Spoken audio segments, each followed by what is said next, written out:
This is my answer for homework 3, number 2. So what's given is that x is uniform in A to B, and y is equal to x squared. So the first part of the question asks us to draw out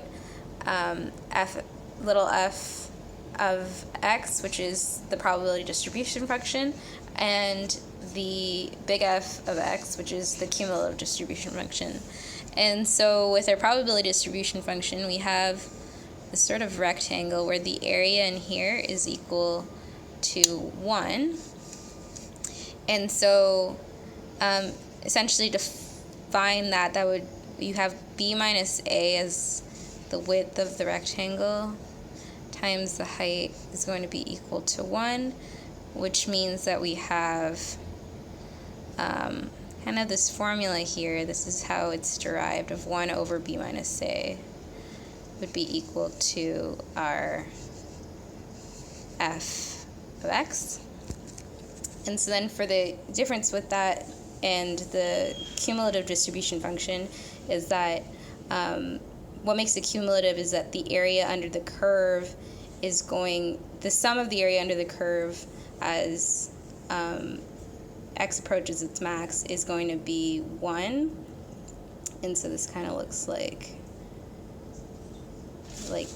that. But for y equals x squared, you have something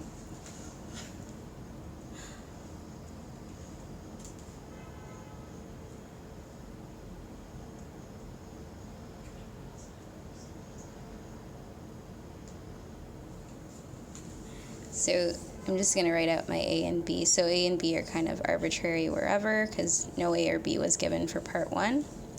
And so then because a is our first possible outcome, anything from before a, the probability is essentially 0, and then it starts increasing. I go from a to b, and then once we hit b, it kind of just plateaus at 1. This isn't super drawn very well, but we basically have something like that.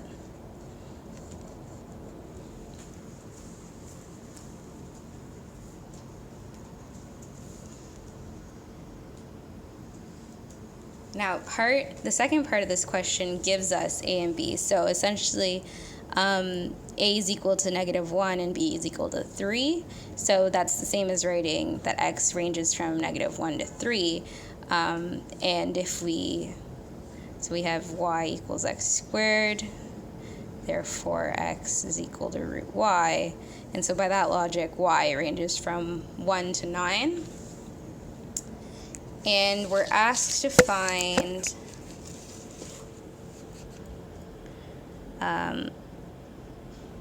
little f of x, big F of x, and the event. Okay.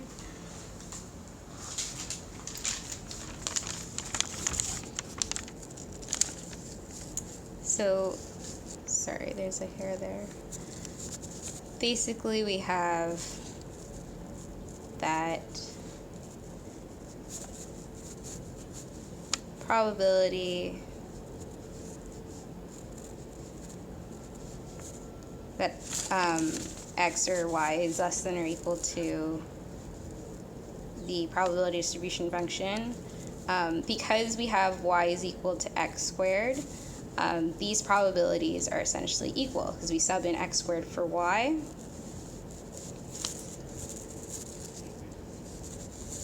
And so that equality that we have, if you combine them, ends up being that the probability ranges from -y squared to negative square root y to positive square root y.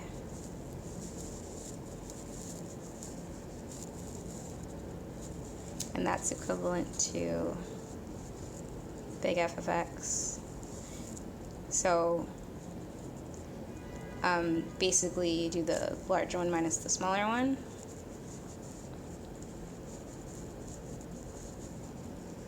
and this one is negative. Okay, so when you take the derivative, these are essentially the 1/2, you end up with this.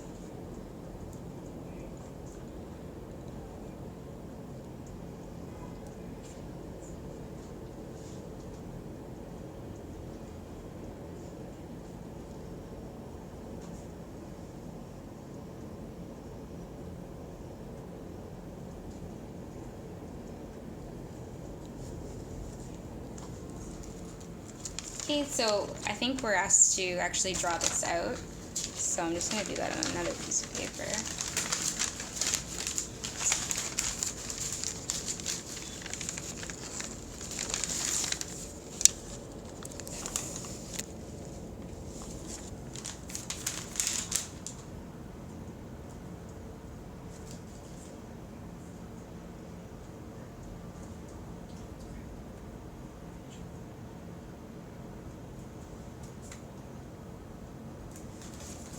So if I rewrite what we had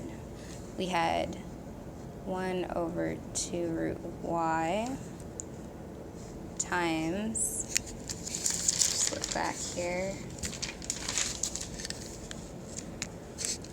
f(x) root y plus f(x) of negative root y. Right, so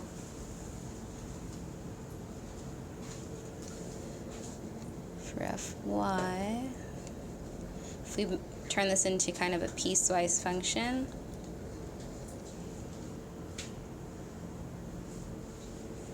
so for x ranging, or sorry, for y ranging from 0 to 1, we end up with 1/2 root y times 1/2 times root y, which is 1, plus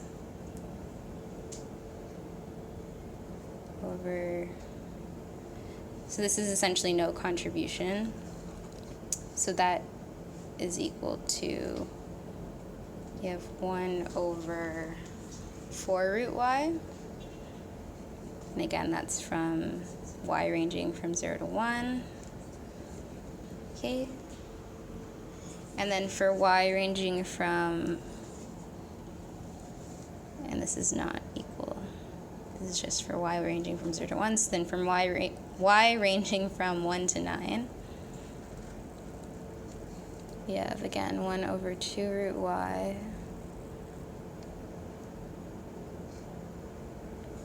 here we have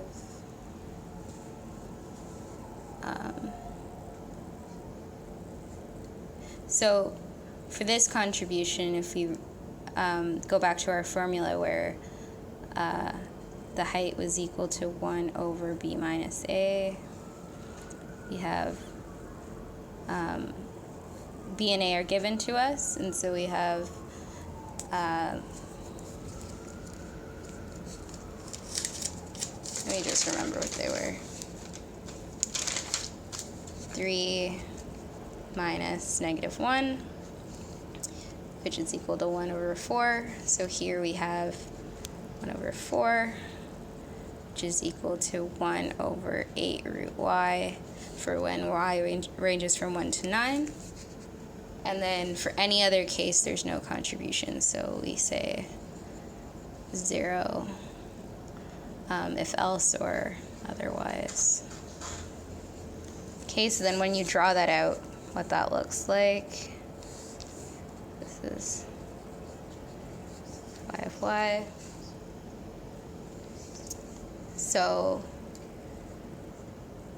from, and if we have y down here, Okay, so when y goes from, so we start from 0 here.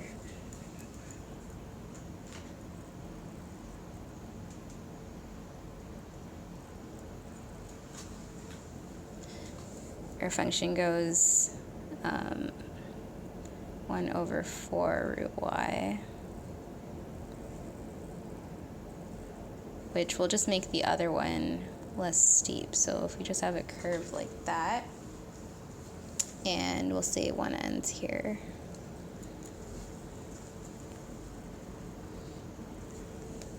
And then if we go from between 1 and 9, so we'll say 9 ends over here, we have 1 over 8 root y.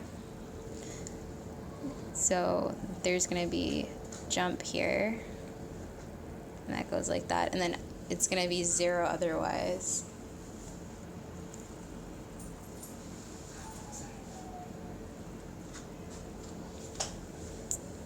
And so that's what y looks like. And then for fx,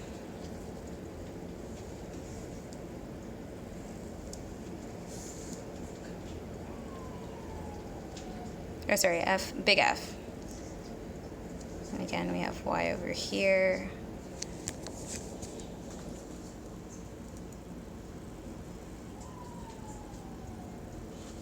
And this time it's cumulative, so we have it going up to 1. It's kind of where our curve will end. So we have 1, and then 9, and then we'll have 0 here. So from 0 to 1, we have 1 over 2 root y from here.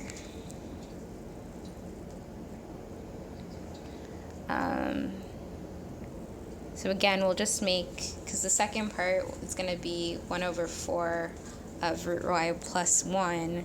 So this one will be more steep than the 1 over 4.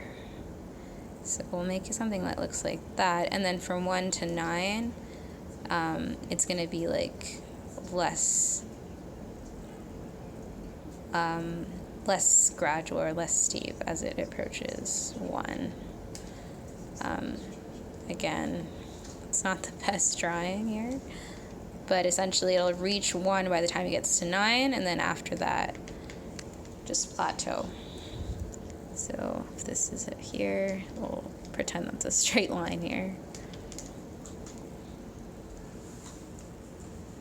Okay, and then the last part is for e of y. It might have actually asked for e of x squared, but we know that that's equal to y. So that's going to be equal to the integral from here to here plus the integral from here to there. So essentially, if we have, this is going to be 1/2, because we pull the 1/2 out. Oh, no, sorry, we're using these integrals, so we're looking for, because we already know that the sum of this is going to be equal to 1, so we're actually looking for this. This will represent our event. So it's not 1/2 that we're looking at. From here, it's 1 over 4 is the integral from 0 to 1 of, so it's 1 over 4 root y, so it's 1 over root y times the event itself again, so it's y dy plus, and then this side we have 1 over 8, we pull the 1 over 8 out, and the same thing, since this time it's going to be from 1 to 9, of 1 over root y times y dy.